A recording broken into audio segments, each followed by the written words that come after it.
오늘은 마태복음 18장 21절에서 22절 말씀으로 관계의 회복에 대해서 말씀드립니다. 관계의 회복, 용서에 대해서 말씀드립니다. 자, 지난 시간에 은혜와 용서에 대해서 증거했는데 저와 여러분은 하나님의 사랑과 은혜를 받아 하나님의 관계가 회복된 사람들입니다. 그렇다면 하나님께서 진정으로 원하시는 관계의 회복을 위해서는 반드시 용서가 있어야 됩니다. 하나님은 관계를 중요시 여기시는 분이십니다. 관계가 좋지 않으면요, 사는 게 고통이고 관계는 삶의 생명과 죽음을 의미하고 있습니다. 하나님과의 관계 단절로 아담은 영과 영이 교통할 수 없는 사망에 이르렀고, 즉 죽음의 상태에 이르렀죠. 죽음의 상태에 이르른 것이 세상 사람들의 영적인 상태입니다. 세상에 많은 사람들이 텔레비전을 보고 장을 보고 집을 사고 또 백화점을 다니며 웃고 떠들어도 그들은 영적으로 죽은 상태입니다. 그들은 하나님과의 관계가 단절된 채로 기쁨을 누릴 수 있지만 우리가 받은 은혜를 알 수도 없고 우리는 그런 삶의 방식으로 하나님과 관계에 맺지 못합니다. 성경은 누구든지 그리스도의 영이 없으면 그리스도의 사람이 아니라 했습니다. 이 그리스도의 영이 우리 안에 임하시기까지 예수님의 피 흘리며 고통당하신 사랑이 있다는 것을 우리는 날마다 기억해야 됩니다. 여러분은 고백해야 됩니다. 나에게는 하나님의 은혜가 있습니다. 여러분 따라서 한번 해보세요. 나에게는 하나님의 은혜가 있습니다. 나에게는 하나님과의 관계 회복이 있습니다. 그것은 십자가를 통해서 용서받은 사랑을 갖고 있다는 것입니다. 우리는 가장 은혜로운 사랑을 받았기에 용서할 수 있고 용서는 가장 은혜로운 사랑의 표현입니다. 자, 하나님이 원하신 관계가 있는데요. 관계에 관한 주제를 이해하는 것이 더욱 중요한 것은 바로 이것이 우리가 하나님을 경험하여 아는 것에 영향을 끼치기 때문입니다. 하나님과 관계한다는 것은 사람들이 다른 이와 관계하는 것과 같은 방법으로 관계한다는 사실을 이해하셔야 됩니다. 이 말은 나와 하나님과의 관계, 나와 다른 사람과의 관계, 이 두 가지 영역에 동일한 원리가 적용된다는 뜻입니다. 많은 사람들이 하나님과 친밀한 관계에 있지 않거나 하나님과 어떻게 관계할지 모르기 때문에 사람들과의 관계에서도 어려움을 겪거나 바르게 관계하지 못합니다. 하나님이 사람에 관해 첫 번째로 하신 말씀은 우리의 형상을 따라 우리의 모양대로 우리가 사람을 만들자였습니다. 바로 교제와 소통이 있는 사람의 모습이죠. 사람을 하나님의 형상을 닮은 존재, 즉 삶과 성품 안에 하나님의 모습이 드러나도록 창조되었습니다. 그 하나님은 영원하시고 아버지와 아들과 성령으로서 영원한 관계를 지니신 하나님이십니다. 우리는 성삼위 하나님의 일하심을 통해서 하나님의 성품을 알 수 있습니다. 예로 성가대가 서거나 오케스트라가 펼쳐질 때 악기가 홀로 드러날 때도 있습니다. 그 사람을 한 악기만을 주목할 때도 있어요. 그러나 하나가 되어서 튀어나오지 않도록 조화와 균형도 또한 굉장히 중요합니다. 아멘. 때론 하나가 드러나면 나머지가 잠잠한 배경을 깔아주어야 되듯이 성삼위 하나님께서는 서로를 그렇게 존중하며 관계를 맺고 있습니다. 아멘. 구약의 하나님은 여호와 하나님으로서 또 신약의 하나님은 예수님께서 그리고 지금은 성령 시대죠. 성령님이 주가 되어서 일하시고 계십니다. 자, 하나님이 사람에게 두 번째 하신 말씀은 사람이 독차하는 것이 좋지 못하니였습니다. 이것은 안에서 나오는 사랑의 관계를 말합니다. 따라서 성경이 말하는 사람은 항상 관계 안에 있는 존재입니다. 사람은 혼자 있으면 쉽게 상처를 입고요. 또 외로움은 가장 무섭고 괴로운 것입니다. 전도서 4장 9절에 두 사람이 한 사람보다 나으면 그들이 수고함으로 좋은 상을 얻을 것임이라. 혹시 그들이 넘어지면 하나가 그 동물을 붙들어 일으키려니와 홀로 있어 넘어지고 붙들어 일으킬 자가 없는 자에게는 화가 있으리라. 한 사람보다는 두 사람이 낫다는 겁니다. 성경에 나타나는 삶과 죽음은 관계와 연관되어 있습니다. 하나님과 관계를 맺고 있다는 것은 생명의 근원이 살아있다는 것이고 하나님과 분리되었다는 것은 생명의 근원이 죽었다는 것입니다. 그래서 삶과 죽음은 하나님과의 관계를 맺고 있느냐, 갖고 있느냐, 없느냐, 바로 그 차이예요. 단순하죠? 자, 바다의 생물의 근원은 물입니다. 육축과 식물의 근원은 땅이죠. 근데 하나님은 창세기에 보면 땅과 물에게 그들을 번성하게 하라 이렇게 말씀으로 명령하셨습니다. 그래서 온 천하 만물이 하나님의 명령에 지금 순응하고 있는 것이죠. 그러나 하나님은 우리의 형상을 따라 사람을 만들자 하셨으므로 사람의 근원은 누구예요? 바로 하나님이 우리의 근원이신 겁니다. 로마서 3장 21절에 이제 율법 외에 하나님의 한 의가 나타났다고 말씀하셨는데 여기서 말하는 의는 라이처스네스의 바로 정당성을 말합니다. 올바르게 관계되었다는 의미입니다. 이렇게 의는 관계적인 용어의 뿌리를 내리고 있습니다. 그래서 우리는 가족 간의 관계, 친구와의 관계, 또한 공동체 안에서의 관계가 반드시 올바라야 됩니다. 올바라야 관계가 유지되는 거예요. 하나님을 경외함이라는 용어도 꼭 두려움이나 거룩한 두려움을 표현하는 것이 아니라 사실 관계의 질을 표현하는 것입니다. 우리가 계명을 지키고 그 길을 행하고 그를 사랑하고 그분만을 섬긴다면 관계나 친밀함은 당연히 좋을 수밖에 없습니다. 아멘. 그래서 하나님을 경외함이 지혜의 시작이고 지식의 으뜸가는 원리로 불리는 것은 지극히 당연한 것입니다. 우리와 하나님과의 관계 그리고 우리와 다른 사람과의 관계는 본질상 같은 맥락에 있다는 거예요. 아멘. 하나님과의 관계는 좋은데 사람과의 관계가 엉망이다. 그럼 뭔가 문제가 있는 거죠? 문제가 있는 겁니다. 집에서는 죄송한데 개차반인데 하나님과의 관계가 너무 좋다? 이거 뭔가 문제가 있는 거예요. 그리스도인은 절대 그런 삶을 살면 안 됩니다. 사도 요한은요, 우리가 서로 사랑하면 그로써 하나님을 사랑하는 줄 알고 또 하나님을 사랑하는 것을 통하여 형제를 사랑하는 줄 알 수 있다고 했습니다. 요한일서 3장 14절에 우리는 형제를 사랑함으로 사망에서 옮겨 생명으로 들어간 줄 알거니와 사랑하지 아니하는 자는 사망에 머물러 있느니라. 그 형제를 미워하는 자마다 살인하는 자니 살인하는 자마다 영생이 그 속에 거하지 아니하는 것을 너희가 아는 바라. 그가 우리를 위하여 목숨을 버리셨으니 우리가 이로써 사랑을 알고 우리도 형제들을 위하여 목숨을 버리는 것이 마땅하니라. 아멘. 하나님은 나 한 사람 개인에게 완전한 관심을 주시는 동일한 시간에 나를 포함한 무수히 많은 사람들에게도 완전한 관심을 주고 계십니다. 여러분 이게 믿어지세요? 교회라는 게 참 신기한 장소죠.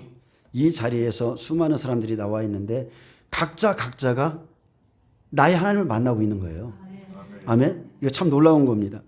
하나님은 무한하신 하나님으로 각자를 같은 시간에 만나 주실 수 있습니다. 그렇지만 하나님이 우리와 관계를 활발하게 맺기 원하시며 관계에 필요한 모든 것을 준비하셨다 하더라도 우리가 실제적으로 하나님과의 관계 안으로 들어가려고 준비되었을 경우에 상호 관계가 형성됩니다.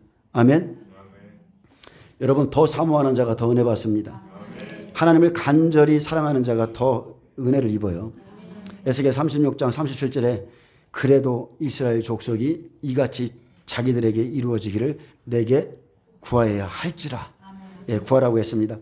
이렇게 관계는 상호적이며 삶을 나누는 것입니다. 삶을 나눈다는 것은 영의 상호 교환을 포함합니다. 그래서 한쪽만의 문제가 아니라는 거죠. 관계가 온전하지 못하면 예배나 기도가 하나님과의 만남이 바로 형식적이 됩니다. 여러분 습관적이 되는 것은 오랜 시간이 걸리지 않습니다. 관계가 온전하지 못할 때 마음을 들이지 않으면서 예배를 드리면 어느새 하나님을 만날 때 습관적이 되어버려요.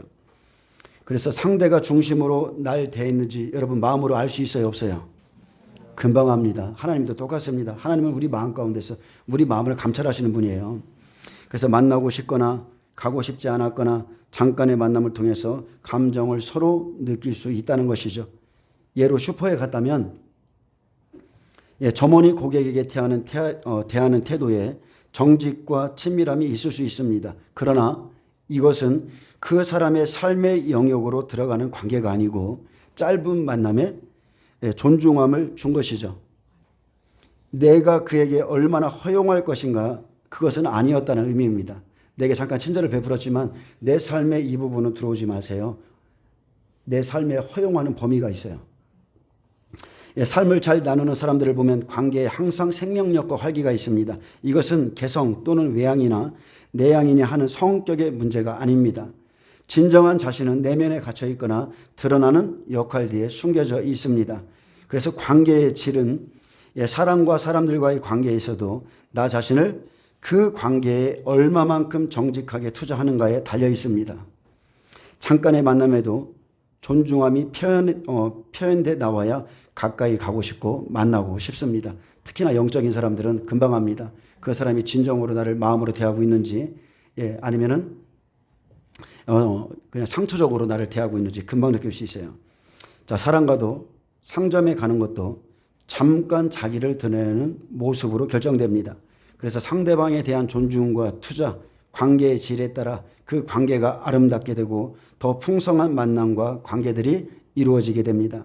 자, 두 번째는 친밀감의 범위가 있습니다. 자, 하나님께 또는 사람과 사람 사이에도 여러분 친밀감과 범위는 다 똑같습니까? 아니면 다릅니까? 여러분 다 달라요. 다 다릅니다. 인간적인 관계들을 설명하는 데 있어서 중요한 것은 친밀감과 범위입니다. 제 오랜 친구가 있거든요. 근데 갑자기 어떤 사람이 와서 그 오랜 친구와 가졌던 그 친밀감을 나와 이렇게 교제하려고 하면 그것은 잘못된 거죠. 그것은 하루아침에 되는 것이 아닙니다. 즉 다른 사람의 삶 안에 얼마나 깊이 들어가려 하며 또 얼마나 깊이 들어가기를 기대하는가, 이 친밀감이 이렇게 형성이 됩니다. 자, 우리 삶의 친밀한 관계를 어느 정도 허용할 것인가, 이것은 범위죠. 범위의 문제인데 관계는 친밀감과 범위에 따라서 크게 달라집니다. 친밀감과 범위가 서로 직접적으로 관련되어 있지만 모든 경우에 그런 것은 아닙니다.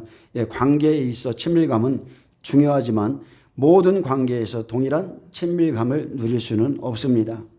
이것은 교회에서 우리가 교제할 때 매우 중요한 원칙이기도 합니다. 여러분, 어떤 사람을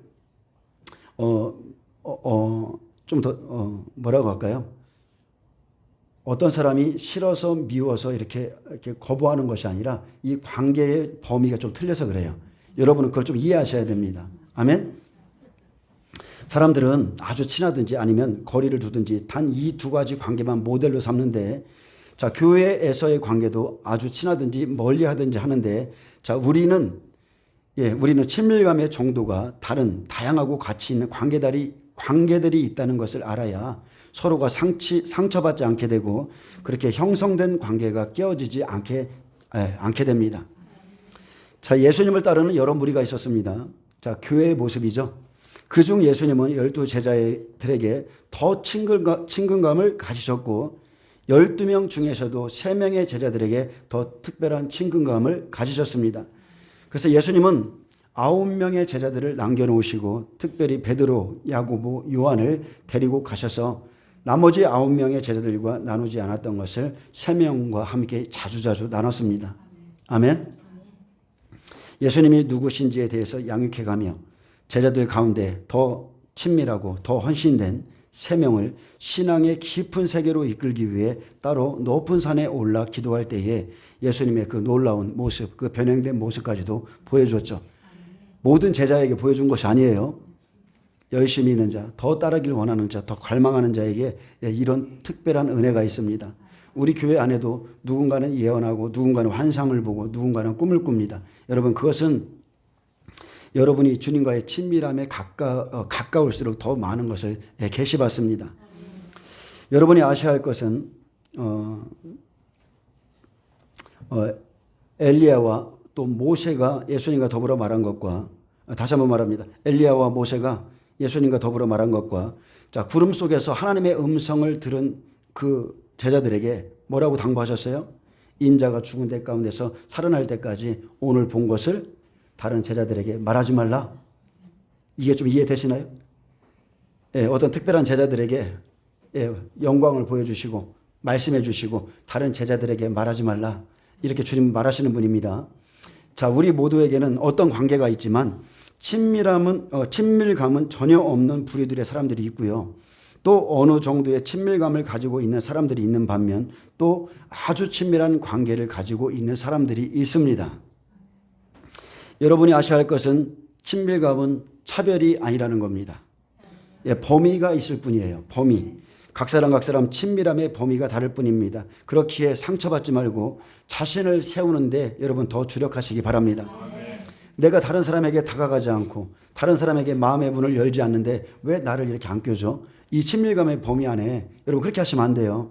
더 자신을 세우기 위해서 주력하셔야 돼요.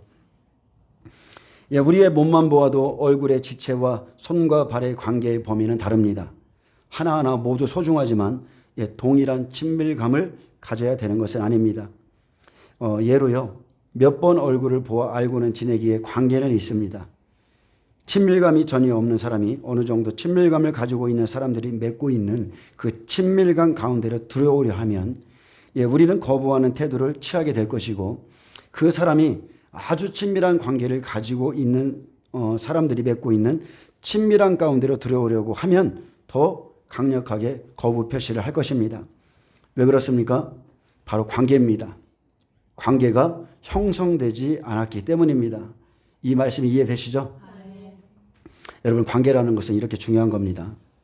여기는 지금 당신이 올 자리가 아니야 라고 태도나 표정이나 말로 의사를 표명할 겁니다. 뭔지는 모르지만 저 자리는 내가 끼기에 뭔가 불편해. 그들의 의사 표현이 있어요. 말은 안 해도 의사 표현이 있습니다. 우리만 아는 비밀을 대하는데 들어올 수 없다는 것이죠. 우리가 추진하는 일에 친밀함이 없는 사람이 무턱대고 들어올 수 없다는 것입니다. 그 일로 상처받을 수 있겠지만 그 전에 어떤 관계가 형성돼야 하는 것입니다.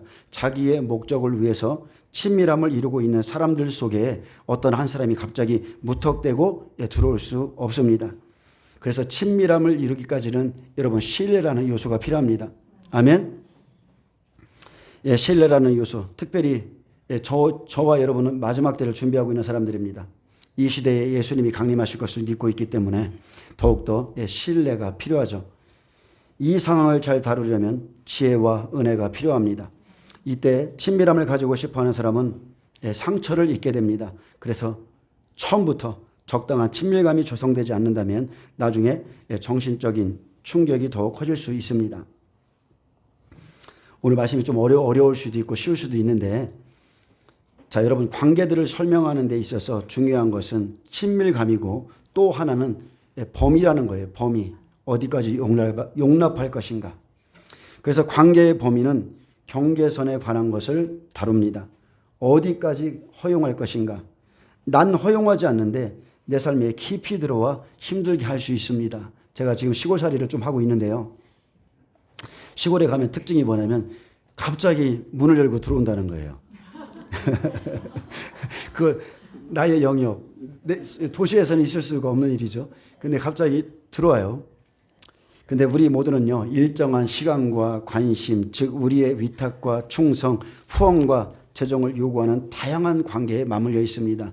그래서 충돌을 최대한 줄이기 위해서는 의무의 경계선을 분명하게 세워야 되고 관계의 우선순위가 나와 관련된 모든 사람들에게 이해되어야 합니다. 저 사람은 확실하다. 저 사람은 같은 뜻을 가지고 있다. 저 사람은 저 부분에 확실히 잡고 있다. 주님을 신뢰하는 사람이다. 어쨌든 간에 여러분 신뢰는 굉장히 중요한 거예요. 우리는 교회에서 하는 일만 중요하다고 생각할 수 있지만 각 사람의 직장, 사업, 가정 모두가 중요한 장소입니다. 하나님은 우리가 세상 밖의 일을 할 때도 관심을 두시고 중요시 하시는 분이시죠. 주님이 교회에만 계신가요? 아니죠. 여러분 안에 계세요. 세상 가운데 계십니다. 우리가 먹고 마시고 하는 모든 일이 주를 위한 것이고 다 하나님의 영광입니다. 그래서 우리가 사는 목적을 정확히 하고 세상 일을 할 때 그것은 여러분 바로 주님의 일인 겁니다. 그렇지 않다면 그것이 주님의 일이 아니라면 모든 사람이 다 교회 안에서 주의 길만 가야 돼요. 여러분의 삶 자체가 다 주의 일입니다. 우리가 관심을 갖는 것에 하나님도 관심을 가지시고요. 하나님은 참 놀라운 게 나의 옷 색깔, 나의 머리 색깔까지 다 관심을 두고 계신다는 거예요. 그 사람의 취향, 인격까지 존중해 주시는 분입니다. 그래서 그리스도인들은 교회 왔는데 왜 저래? 저 사람 왜 저래? 여러분 그게 아니에요. 그리스도 안에서 여러분 자유함을 누리셔야 돼요. 나는 원래 짧은 머리가 굉장히 좋은데 뭐 저 사람이 다 긴 머리 한다고 긴 머리 할 필요도 없고 나의 의상이 뭐 이렇게 그런 거 여러분 신경 쓰지 마세요. 우리 주님은 외모로 보지 않습니다. 절대 우리를 외모로 보지 않아요. 그래서 그리스도인들은 자유해야 되고 지쳐 있으면 안 되고요. 여러분 날마다 주 안에서 새 출발을 하시기 축복합니다. 내 삶의 축복이 무엇이냐? 세밀하신 하나님을 경험하는 겁니다. 그것이 그리스도인의 행복이죠. 주님이 오늘은 이렇게 역사하시고 이렇게 도우시고 아플 때 찾아오시고 이런 것을 경험해 가는 것이 그리스도인의 소소한 행복이에요. 하나님과의 관계에서도 범위에 관한 진리는 동일합니다. 하나님과의 관계는 모든 것을 포함하는데 말이든 행위든 우리는 하나님 아버지에 대한 감사의 표시로서 주 예수의 이름으로 모든 것을 행함으로 하나님은 우리가 하는 모든 일에 관심을 가지고 계십니다. 우리는 대부분 우리의 시간 중 90%를 세상에서 활용하는 데 사용합니다. 이것조차 그분과의 관계 안에서 이루어지는 일이기 때문에 교회에서 드리는 우리의 예배와 모든 성김과 세상에서 행하는 모든 활동이 동일하게 중요한 것임을 하나님께서는 알고 계십니다. 아멘.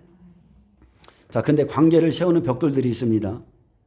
어떤 종류든 모든 관계는 이 네 가지 기본적인 요소로 이루어지는데 이 네 가지 중 부족한 부분을 다루지 않고 고치지 않는다면 그 관계는 깨어지기 쉽습니다.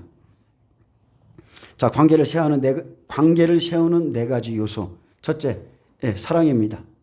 가장 오래 지속되는 것이죠. 사랑은 오래 참고. 그리고 두 번째, 신뢰입니다. 이것은 가장 깨어지기 쉬운 부분인데 예로 여러분 약속을 해놓고 몇 차례 어겨봐요. 관계가 깨어지겠죠. 그 사람을 신뢰할 수 없습니다. 오늘 여기 이 말씀을 드려야 될 분이 또 안 나왔네. 어제 나랑 또 약속했는데 오늘 또 안 나왔어요. 세 번째는 존중이나 명예입니다. 가장 소홀히 취급되기 쉬운 거죠. 존중하지 않는 것. 인정하지 않는 것. 이것은 가장 소홀히 취급되기 쉬운 것이고요. 네 번째는 이해나 또는 지식입니다. 이것은 가장 오래 걸리는 겁니다. 오래 걸리는 요소예요. 자, 이 네 가지 요소들은 서로 대체할 수 있는가? 없습니다. 다른 요소를 더 강화해도 결여된 요소를 대신해 줄 수는 없습니다. 난 그 사람을 신뢰하지 않는데 그 사람을 사랑한다는 것은 모순이죠. 다른 것을 대체할 수 없다는 거예요. 사랑이 신뢰를 대신해 줄 수 없고 이해가 존중을 대신해 줄 수 없습니다. 존중하고 이해하지 못하면서 사랑한다? 그렇게 할 수 없다는 거예요. 여러분, 이 네 가지가 다 갖고 계셔야 돼요. 관계는 이 네 개의 다리 위에 견고하게 서도록 되어 있습니다. 만일 하나가 약하면 관계는 흔들리게 되고 두 개가 약하면 의심할 여지 없이 무너지게 됩니다. 네 가지 요소의 긴장감이 쌓이게 되면 관계는 쉽게 무너지게 됩니다. 그러므로 지속적인 관계를 세우기 위해서는 네 가지 분야에서 긴장이 생기지 않도록 유의해야 되고 서로가 노력해야 됩니다. 난 사랑과 신뢰, 존중과 명예, 이해와 지식 중에 어느 것에 약한 자인가? 자신을 알으셔야 돼요. 관계를 형성하지 못하게 하는 약한 부분을 깨닫고 여러분 보강하시기를 바랍니다. 우리는 때를 따라 돕는 은혜를 얻기 위해 은혜의 보좌 앞에 나가 은혜의 창시자 앞에 날마다 서야 됩니다. 오직 그곳에 모든 긴장감이 사라지고 그곳에서 평화가 주어지죠. 우리가 이 힘으로 사는 존재예요. 여러분, 하나님의 임재를 추구하세요. 하나님의 기름 부음이 증가되면 용서할 수 없는 사람 용서할 수 있고 기다려줄 수 없는 사람 기다릴 수 있고 어쨌든 간에 하나님의 마음은 그 장소에서 부어집니다. 자, 관계를 세우기 위해서 필요한 것이 있는데 주님은 계속적으로 우리에게 말씀했던 게 용서입니다. 그래서 예수님께서 주기도문을 다 끝내신 후에 다시 한번 용서에 관해서 또 말씀하시죠. 마태복음 18장도 똑같습니다. 7번씩 70번까지 용서하리니까 아니다. 그것도 아니라고 그러죠. 무수히 용서해야 되고 그러고 나서 10,000달란트 빚진 자를 100데나리온 빚진 자와 비교하죠. 저와 여러분은요. 갚을 수 없는 죽을 때까지 갚을 수 없는 10,000데나리온 빚진 자예요. 그렇기 때문에 여러분 삶에 100데나리온 빚진 자가 여러분들에게 날마다 찾아올 겁니다. 그 사람이 누구예요? 자기의 집안 식구죠. 원수입니다. 그 원수에게 100데나리온 빚진 것을 계속 죽을 때까지입니다. 죽을 때까지 그렇게 하셔야 돼요. 예수님은 수없이 용서에 대해서 말씀하셨는데 용서에서 자유함으로 가기 때문입니다. 여러분, 용서하면 자유해져요. 용서는 몇 번이나 해야 되는가? 베드로가 물었습니다. 그때 마태복음 18장 21절입니다. 그때에 베드로가 나와 이르되 주여 형제가 내게 죄를 범하면 몇 번이나 용서하여 주리이까? 7번까지 하오리이까? 예수께서 이르시되 내게 이르노니 7번뿐 아니라 7번을 70번까지라도 할지니라. 자, 다른 사람이 우리에게 저지른 잘못을 용서해야 하는 것은 분명한 사실입니다. 그렇다면 우리는 몇 번이나 용서해야 되는가? 마태복음 18장에 베드로가 예수님께 던졌던 질문이죠. 주님, 몇 번이나 용서해야 되는지 알려주세요. 그래야 잘 세고 있다가 때가 되면 제게 상처를 준 그 사람에게 보복할 수 있지 않습니까? 네, 이렇게 할 수 있습니다. 근데 이것은 아직 용서가 안 된 마음이죠. 그가 잘 되는 게 싫은 겁니다. 솔직히 우리는 공격할 자격이 주어질 때만을 잘 이렇게 세고 있다가 기다리고 있습니다. 한번 걸려봐라. 확 진짜 몇 배를 갚아줄게. 예수님이 베드로에게 7번을 70번이라 하신 말씀을 우리가 문자적으로 해석한다면 490번을 용서했으면 이제 그만 용서해도 된다는 뜻이 되지만, 자, 예수님은 그런 의미로 말씀하신 것이 아니죠. 예수님은 가해자이든 피해자이든 모두 용서해야 된다, 이렇게 단호하게 말씀하십니다. 자, 어떤 상황은 달라질 수 있어요. 그러나 그 마음으로는 보내버리라는 거예요. 자, 예수님이 말씀하신 의미를 아시겠어요? 자, 도저히 용서할 수 없는 사람이 있습니다. 그래서 어떤 상황이 생겨서 자, 어떤 결과물이 나타났어요. 좋지 않은 결과물이 나타났습니다. 그러나 그런 결과물이 나타났을지라도 그 마음에서는 풀으라는 거예요. 아멘? 자, 땅에서 매이면 맵니다. 땅에서 풀면 풀어져요. 내가 그 일로 인해서 용서하지 못하는 것 때문에 내 자신이 죽습니다. 저는 처음에 예수님을 만나고 성령을 자, 교회 간 첫날에 제가 성령을 받았어요. 3시간 동안 하나님을 경험했습니다. 그날로 술과 담배가 끊어지고 내 마음 안에는 은혜와 평강이 넘쳤어요. 그 다음날부터 너무 기뻐서 전도로 다녔어요. 진짜 하루아침에 인생이 바뀐 케이스죠. 근데 이상하게 왜 이렇게 어머니 목소리만 들으면 짜증이 나. 우리 엄마 목소리만 들으면 아주 미칠 정도로 짜증이 나는 거예요. 근데 그것은 내 안에 용서 안 된 마음이 있었기 때문이었습니다. 왜냐하면 저희 어머니로 인해서 제가 망했거든요. 그래서 그 일로 인해서 제가 작은 상처를 갖고 있었는데 그때는 몰랐어요. 그때는 나는 어머니를 다 사랑하고 용서하는 줄 알았는데 성령을 받았더니 갑자기 내 안에서 내 마음과 다른 생각들이 올라오고, 그리고 괜히 짜증나고 미운 거예요.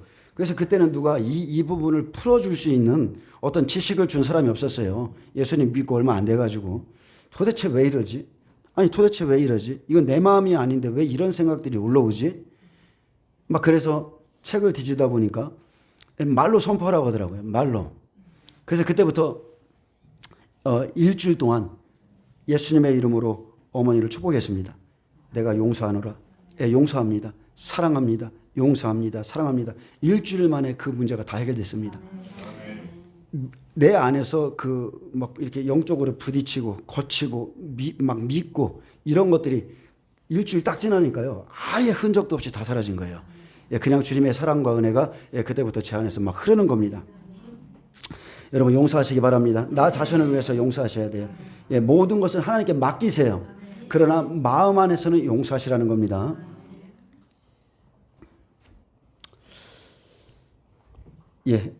예수님은 가해자이든 피해자이든 모두 용서해야 된다고 단호하게 말씀하셨는데, 우리가 용서해야 하는 사람들이 얻을 해방감뿐 아니라 육체적 정신적 결과만 생각해봐도 어떻게 해서든지 사람들을 용서해야 됩니다. 근데 내 피해 의식만 크죠. 상처를 받은 사람들의 특징이 뭐냐면 반드시 상대방이 잘못했지만 내 피해 의식이 더 커요. 그래서 내 피해 의식 때문에 내가 다른 사람에게 피해를 주고 있다는 것은 모르죠. 다른 사람의 실수엔 인색하고 자기 자신에게는 관용하는 마음이 있다는 겁니다. 하지만 나도 다른 사람에게 상처 주고 있다는 사실을 아셔야 돼요. 그래서 우리가 인생을 산다는 것은 다른 사람을 용서해야 될 시간들이 온다는 것이죠. 끊임없이 용서해야 될 시간들이 온다는 것입니다. 그런 사건들이 여러분 끊임없이 와요. 이 말은 다른 말로 바꾼다면 나도 끝없이 용서받아야 될 인생을 살고 있다는 거죠.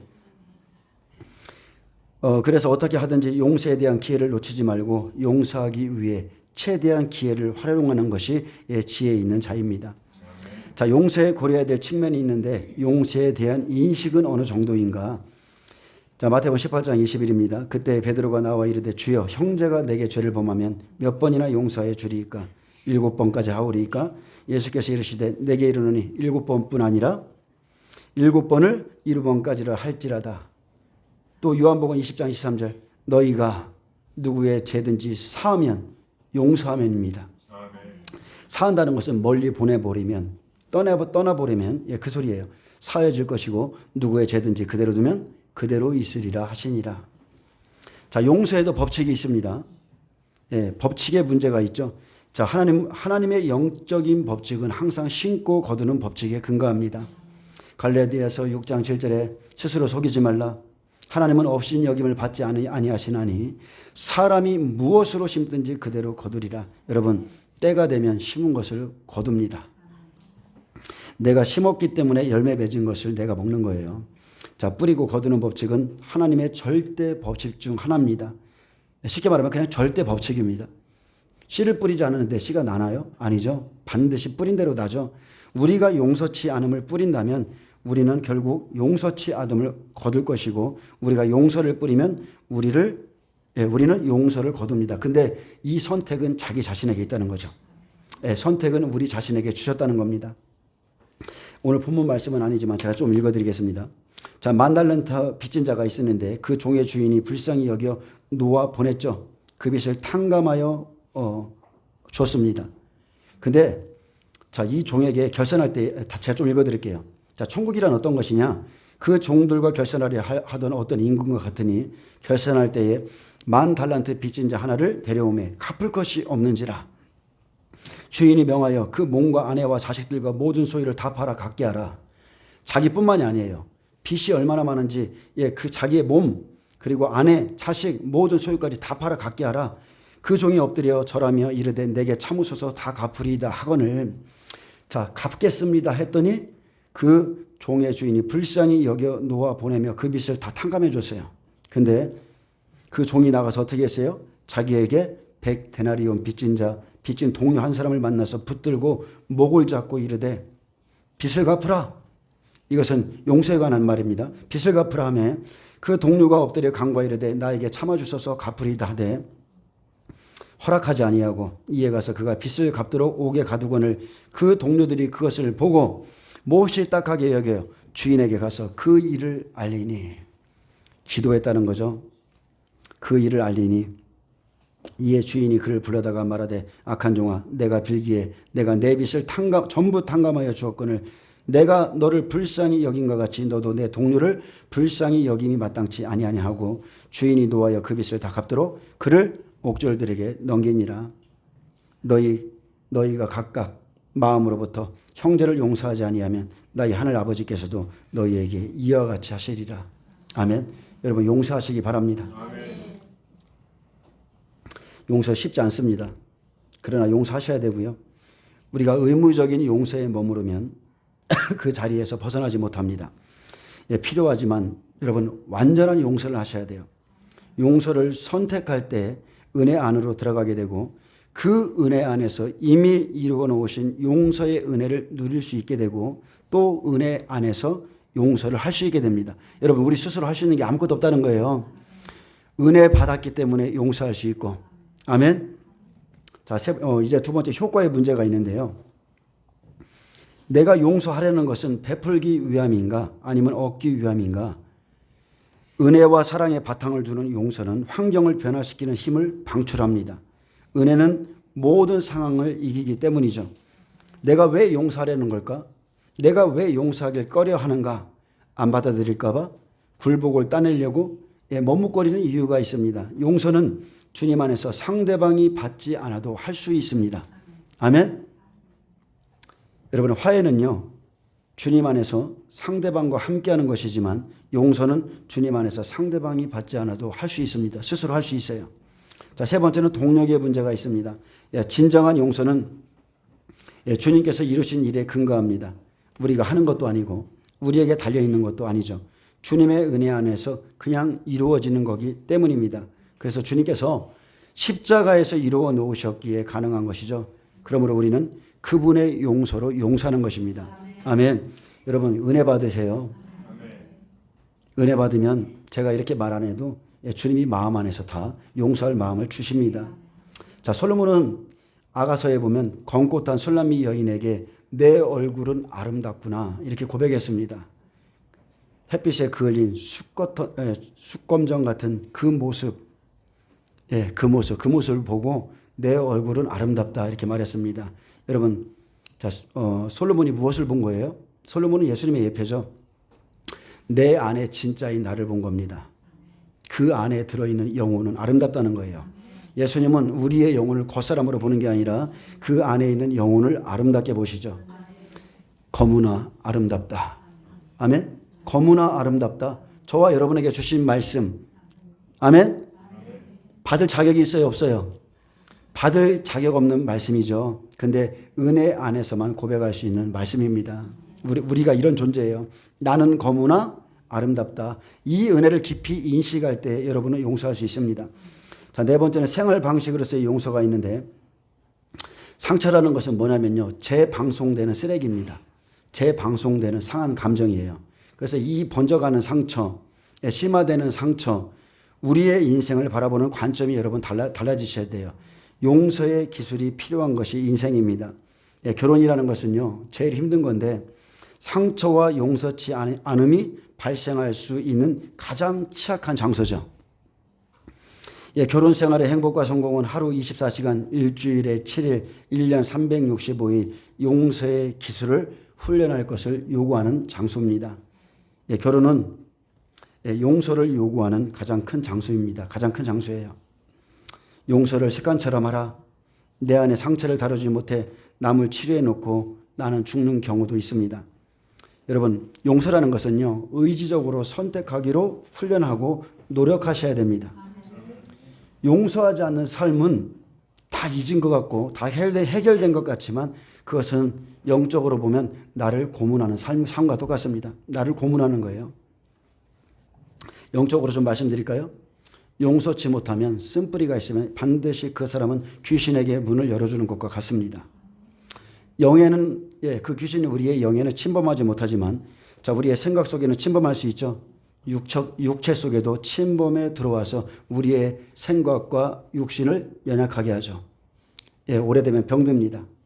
그래서, 자, 빚진 자를 용서하지 못하는 종을 옥졸에게 넘기고 가둔 것처럼 그러한 삶을 이 땅에서 살게 돼요. 영원히 죽어서 뿐만이 아니라 이 갇힌 삶, 옥에 갇힌 삶, 이거 이해되시죠? 영적으로 갇혀 있어요. 늘 평안이 없고 은혜가 없고, 그렇습니다. 자, 용서는 모든 사람들의 라이프 스타일이 돼야 됩니다. 용서는 그러한 문제를 빨리 처리할 수 있는 능력을 기르게 되어 우리 안에 깊은 상처로 곪지 않도록 만들어야 됩니다. 감정과 고통을 늘어놓는 것이 여러분 쓴뿌리예요. 항상 만나면 불평, 항상 만나면 어떤 고통, 이런 감정들을, 이런 것들을 늘어놓는 것은 그것은 그분 안에 그만큼 쓴뿌리가 많고 용서치 않음이 많다는 거죠. 근데 고백하면 자유와 치유를 누리게 되어 있습니다. 이것은 영적인 겁니다. 여러분 고백하세요.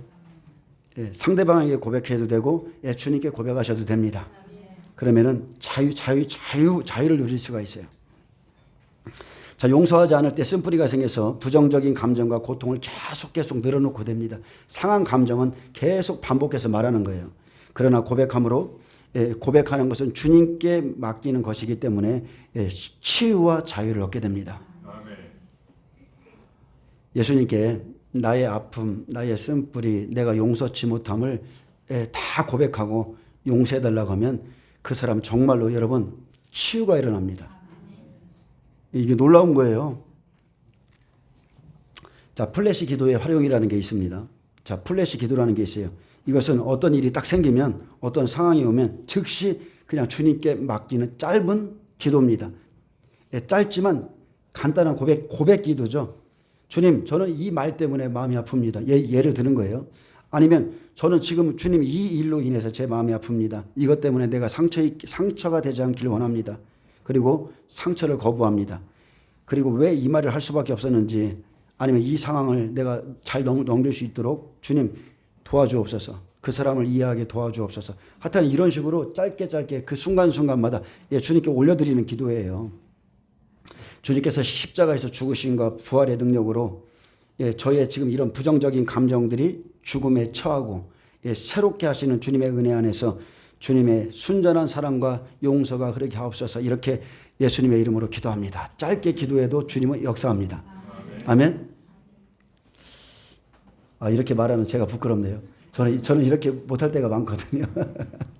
어쨌든 간에 무슨 일이 생기면 속에서 그냥 주님께 즉시 기도하세요. 또한 용서는 가장 은혜로운 사랑입니다. 로마서 5장 5절에 보면 소망이 우리를 부끄럽게 하지 아니하면 우리에게 주신 성령으로 말미암아 하나님의 사랑이 우리 마음에 부은 바 됨이니. 여러분이 인식하든 안 하든 하나님의 사랑은 우리 안에 들어와 있습니다. 이 말씀을 묵상하면 하나님의 사랑이 우리 마음에 있으니 풀어낼 수 있는 능력도 너에게 있다는 거예요. 그래서 사랑은 거듭난 하나님의 자녀가 당연히 가져야 될 태도고 우리의 심령에는 이미 하나님의 아가페 사랑이 부어졌으며 그 사랑을 풀어낼 수 있는 능력도 있다는 겁니다. 그래서 사랑은 우리의 본성이에요. 예전에 안 그랬어요. 한번 이렇게 몇 번 부딪히고 너무 화가 나면 두 번 다시 얼굴을 안 보는데 하나님의 사랑이 부어지면 그래도 용서하게 되고 그래도 용서할 끝이 없어요. 특히나 기도하는 사람은 그렇습니다. 기도하는 사람은 계속 하나님이 사랑을 하고 그래요. 기도만 하면 그래요. 그래서 어떤 분들은 그러죠. 저도 그런 경험이 있는데 기도 안 해. 저 사람이 나를 아프게 했는데 왜 기도만 하면 나보고 사랑하라고 그래. 이렇게 하죠. 하나님이 사랑이시기 때문에 그렇습니다. 성령 안에서 하나님의 사랑이 우리 안에는 본성으로 부어져 있습니다.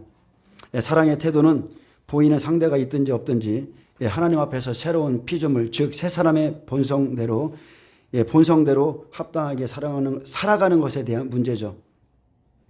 내가 용서할 힘이 없다면 예수님의 죽으심과 부활, 여러분 승천을 묵상하세요. 그것을 묵상하시기 바랍니다. 저도 오직 예수님을 만나고 주님께서 저를 종으로서 부르셨을 때 그 은혜가 너무너무 감사했던 것은 제가 십자가를 봤기 때문에 그렇습니다. 십자가를 봤어요. 저는 봤어요. 십자가에 달리신 예수님을 몇 시간 동안 보고 있었어요. 환상 가운데 봤습니다. 그래서 저는 그 은혜 때문에 지금 이 자리에 있는 것이고 내가 그 안에서 힘을 얻게 됩니다. 저는 그 안에서 힘을 얻는 존재예요. 자, 거듭난 우리의 영은 당연히 열매를 맺어야 됩니다. 이를 방해하는 육체의 정욕과 탐심은 이미 십자가에 못 박혔습니다. 저와 여러분은 육신을 따라 사는 사람이 아니라 성령을 따라 사는 사람이라는 것을 여러분 의식하세요. 내 몸 안에 살고 있는 내 안의 영이 진짜 주인이기에 영으로서 몸의 행실을 죽이라. 아멘. 모든 영의 아버지께 두렵고 떨림으로 복종하여 너희 구원을 이루라. 아멘. 그래서 혼과 육을 치유하고 다스려 온전케 돼야 되는데 물론 살다 보면 육신적인 반응은 일어납니다. 그러나 우리는 그것에 의해서 행동하지 않고 그리스도인으로서 취해야 될 반응을 선택한다는 거예요. 그렇게 지속적으로 사랑을 선택하고 사랑으로 행하기를 훈련하다 보면 어느새 우리의 감정이 온전하게 기능하기 시작한 겁니다. 시작할 것입니다. 자, 하나님의 말씀 안에 있는 우리는 항상 사랑을 선택합니다. 참아보는 거예요. 주 안에서 순종하라. 여자의 머리는 남자라. 여자들이 제일 싫어하더라고. 죽게 하듯 하라. 그러니까 어떤 분이 댓글에 예전에 그랬어요. 무슨 소리냐고 막. 무슨 이런 원수 같은 사람을 죽게 하듯 하는. 저는 모릅니다. 근데 그게 성경의 말씀입니다. 여자분들 진짜 싫어해요. 우리 하나님은 멋지셔요. 그래서 말씀 때문에 참아보고 순종해보고 선택하는 겁니다. 이것을 연습하면 연습할수록 그 범위가 점점 더 확장되어 마침내 모든 것을 주님의 눈으로 보고 주님의 마음으로 느끼는 경지에 이르게 되죠. 그럴 때 우리의 감정은 하나님의 뜻을 따르는데 방해가 되는 적이 아니라 오히려 돕는 요소로 기능하게 됩니다. 아멘. 반면에 감정을 육신에게 사탄에게 내어주어 분노하면 폭발하면 그러한 영의 역사가 계속 커지죠. 하나님의 말씀을 붙잡고 참고 훈련하고 견디면 하나님의 영이 우리의 의지 가운데 들어오셔서 우리를 도우세요. 여러분 비판하면 비판받는다고 그랬죠. 판단하고 정죄하면 그대로 받는다고 그랬어요. 그리고 그 영이 그런 일이 왜 일어납니까? 왜 비판하면 비판받습니까? 그 영이 우리를 잡기 때문에 그렇습니다. 이것은 영의 문제, 영의 문제. 비판의 영이 내게 계속 증가되면 계속 비판해요. 누군가를 판단해요. 그러다 보면 결국은 자기도 망합니다. 망하는 거예요. 자, 우리가 결단하면 하나님이 우리의 의지를 붙잡으세요. 하나님께 순복하길 원하면 이런 사람은 하나님께서 그를 통해 일하기가 너무나 쉬워집니다. 이들은 무엇을 보더라도 주님께서 느끼시는 감정을 똑같이 느끼기 때문에 자, 하나님의 사랑의 흐름을 막힘없이 흘려보낼 수 있으며 그런 사람들이 믿음으로 선언하는 것은 그대로 이루어질 수밖에 없습니다. 아멘.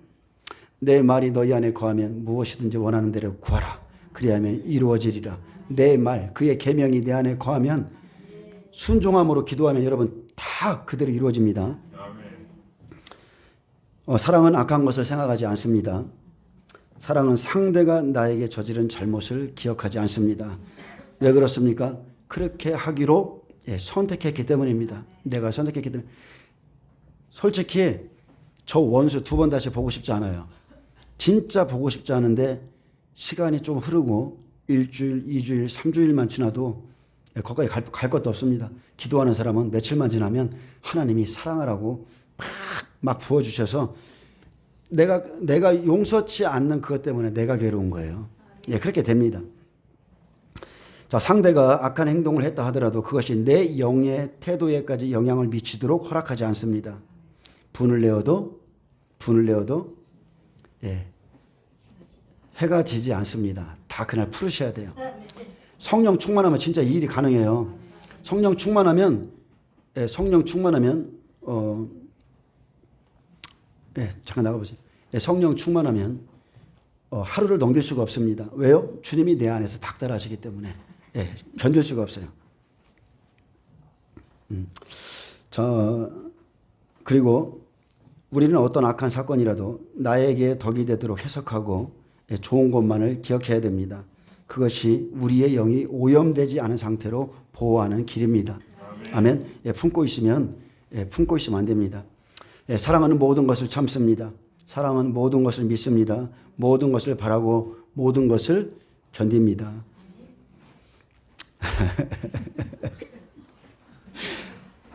오늘 내가 신뢰하게 됐습니다.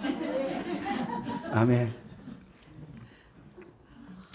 자, 모든 것을 견딥니다. 자, 이 구절을 영어 확대 성경에서는 사랑은 항상 모든 사람의 최고를 믿을 준비가 되어 있는 것이다 이렇게 말합니다. 그리스도인으로서 우리는 항상 끝없이 용서하고 상대의 좋은 것을 취하여 기억하고 최고를 믿어 주어야 됩니다. 믿음의 훈련을 하셔야 돼요. 사랑의 태도, 용서의 태도를 유지하시기를 바랍니다. 자, 성경에서는요, 믿음보다 더 큰 것이 있습니다.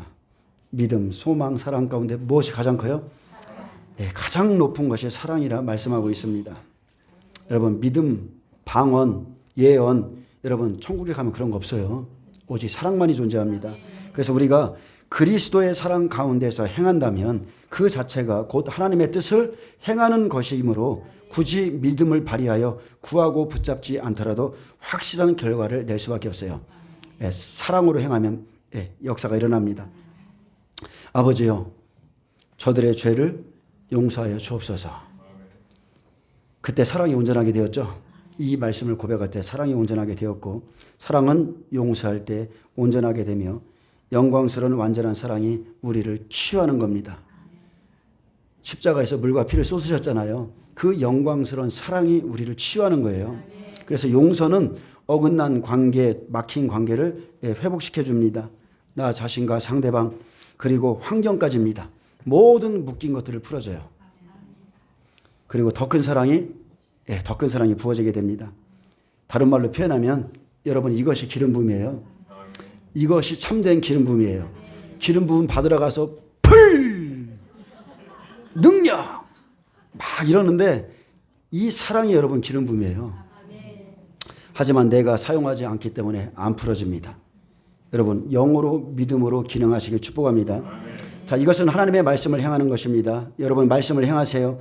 진리의 말을 먼저 인식하고 용서의 말을 풀어놓으세요. 사랑의 말을 풀어놓으면 역사 일어납니다. 마음의 감정이 계속 그대로 있으면 용서의 말을 풀어놓으세요. 예, 반드시 풀립니다.